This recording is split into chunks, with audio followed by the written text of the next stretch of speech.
berada di lorong 1/3 dekat Akasia Keluang. Akasia Keluang. Okey, nombor rumah 46 Nombor rumah 46. Okey, jom. Jom. Kita tunjuk kitchen kabinet dia lah. Kitchen kabinet dia, kita direct masuk dapur lah. Direct masuk dapur. Dekat di sini. Kita nak tengok macam mana progres yang kita pasang dekat sini selama beberapa hari. Ya, owner pun dah ada ni. Okay. So, inilah kitchen cabinet dia. Okey, siap sinki. Boleh tengok dekat sini air keluar. So, dia ada meter lah dekat sini. Dia ada meter.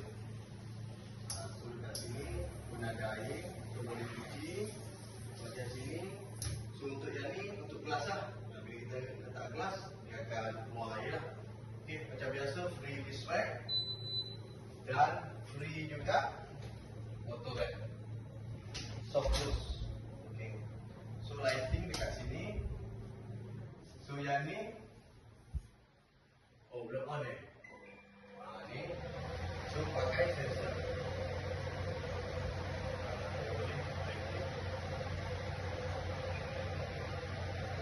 Dia boleh pakai tepung. Lepas tu yang biasa, sudah ada lighting dekat sini. Lighting so kita off. So bahagian atas kita dah letak cover dia. So ada plug point. Okey, plug free saja kita pasang. So dekat sini ada compartment.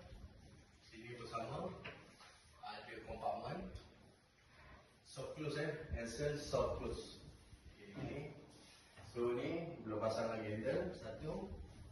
Ni ada storage dia. Ni ada. Lepas tu drawer. Okay. Ni drawer. Soft close. So sini bahagian kes lah. Okay.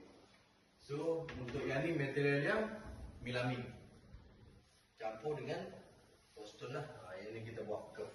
Okay. So yang mana berminat boleh Roger Boss Arcade. Yang mana tengok video ni boleh like, comment and share video ni dan repost ramai-ramai. Apa pun janji jual. Okay bang, okay tak? Ya. Okay. Pantas. Pantas so kita tanya abang ni bang, okey tak apa ni, kita duduk sebelah sini. Kita duduk sebelah sini, kita nak tanya pendapat abang ni. Pukul 12 lebih ni, pukul 12 lebih. Macam mana bang berurusan dengan syarikat kita ni, Arcade Cabinet Design? Ya, kita orang sini tengok puas hati pasal apa, kerja pantas. Lepas tu kemas lah. Kemas kena dengan cita rasa Abang yang masak kan?